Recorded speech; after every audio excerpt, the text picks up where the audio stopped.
Seen here, a prelude to the 2016 Bahrain Formula One. Now Renault F1 driver Jolyon Palmer being presented with a memento from Bahrain by managing director Mona Almoayyed. A press conference for, Almoayyed Motors, I guess, the local agent for Renault. Lay on a lavish lunch for the scribes and photographers, hope they come and write nice things. F1, but as the locals just say, Formula.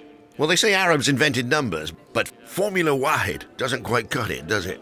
Now, who does what.tv, not being particularly sporty, unless social or business news, and F1 is certainly business.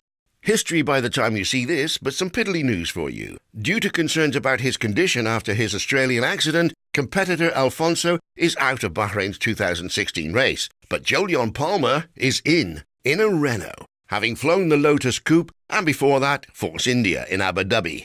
Jolyon Palmer has done very well on the Bahrain track in GP2 and even won in the sprint race in his previous life at Sakhir.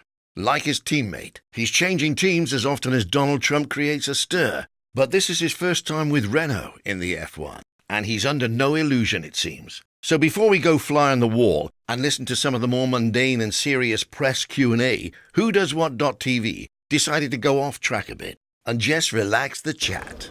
25 years old, fit as a racing snake. What do you do? What's your regime? Train hard in the gym every day. Bit of everything really. I need to be very light. So I do a lot of cardio work and got to be strong as well. So try and maximise strength and keep the weight down. Yeah, but it's obvious. I mean, like a jockey has to keep his weight down. Yeah. Does it make a lot of difference? So if you're a couple of kilos in the car?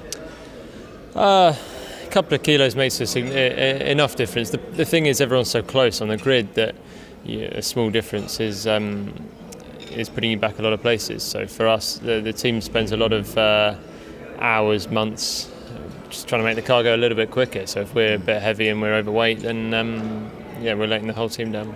So whole family's racing, everything. That's obviously where your inspiration comes from. Ever thought of doing anything else? You want to have somebody a fireman or something? When I was young, I was playing football. I like sport generally, so I was doing that. And then I went to university as well to study business. But I mean, I always wanted to be a racing driver, so it's just if that failed, really, then I could maybe do something in business. But I'm quite pleased it hasn't. So let's look in the future very quickly. When are you going to retire? Hopefully never. Keep doing this the rest of my life. When are you going to win Formula One? Give it a couple of years. Hopefully Renault can move onwards and upwards, and I'll be there to win the championship with them. Yeah, but you must have some sort of vision in your head, because you've changed cars a few times. Now you're we're on the subject of that. Bahrain, this is your second time around the track here, isn't it? Second time in Formula One car, but I've been here a few times in GP2, so I know it quite well. Yeah. And Renault, well, you get the same old questions asked about Renault. It's relatively new to this, but it's coming along fine. Do you have any input to what goes on with their, engineering at all? Well, as a driver, you're obviously quite a central point of the engineering, and ultimately everyone's trying to set the car up for you to drive quickly. So if I basically lead the direction for the weekend. In terms of the car, then there's a bunch of designers, nearly 500 people back at base that are all trying to make it go quick. So, but at the track, then it's down to us and give the team a bit of direction. Have you driven it around here yet, this one, before the race? No testing at all. So we drive on Friday. We have 3 hours of practice. So let's see how we go then. So you're not going to say it'd be great if you won. I mean, fantastic. There's nothing to stop you. But are you actually hopeful you're going to really go for that? There's not a chance we're going to win, sadly. I think we hope to get in the top 10 and get some points. It was close last time, so if we do that, that'll be my first points. It'll be a good start. All right. Last message here for Bahrain. They're crazy drivers here. They drive these little four-wheel buggies and stuff like that. You had an accident some years ago. Give them some advice on what to do with it. Don't crash into a tree. Crashed a quad bike and it was painful. So they're pretty. There's some crazy driving on the roads here. I've seen quite a few dented cars, but just keep away from the trees and it'll be fun. You've got one kidney. You've got a liver ailment now. I think you punctured a lung. Yeah. My liver's actually fine. Luckily, it recovers quite well, especially when I was 16, so growing as well. So punctured lung, one kidney, a bit of weight saving. All other parts fine? All other parts of my body are fine, yeah. I wish you the best of luck. I hope you do very well in Bahrain. Thanks very much indeed. Thank you. Thank Cheers. you. Thank you. Acting as MC, a young chap called Charlie Holding, he got the ball rolling by asking a few questions himself and getting everybody G'd up. The focus of the drivers and the entire team resulted in a good start at the season opener in Melbourne. The car performed without any hiccups throughout the 3 days and proved its overall reliability. This helped both drivers, Jolyon Palmer and Kevin Magnussen, to finish in 11th and 12th position respectively. But right now, I would like to invite to talk Mr. Muti to say a few words. Since the early years, Renault has recognized the value of its competitive activities for both technical and commercial gain. It's a passion that has resulted in Renault forging a new chapter in its already compelling history with Renault Sport Racing and Renault Sports Cars. In fact, the very name Renault Sports Formula One team brings home the crossover between F1 aspirations and the road car technology. The relationship between Renault and YK Almoayyed Sons, its sole distributor in the Kingdom of Bahrain, dates back to the early 1980s. It's a partnership that has built on performance and integrity, and the tie-up has capitulated Renault into Bahrain's #1 European car in its class. So what else was asked from the floor? Here's some highlights. Hi, I'm Nick Points from Arabian magazine. So I'd like to ask, first you've taken a year out of racing, and I'd like to know what challenges you faced.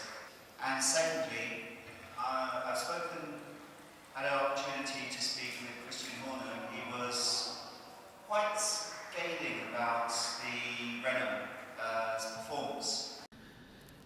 Firstly, after a year out, I think the biggest challenge is getting over the fact that you're not racing. And for me, I won GP2, which is the feeder series to Formula One. So the natural progression would be racing. But I just had to keep motivated really and make sure as a reserve driver you could be called up at any minute. And even though it didn't happen last year, you've got to keep yourself fit and sharp and ready to race if the time comes.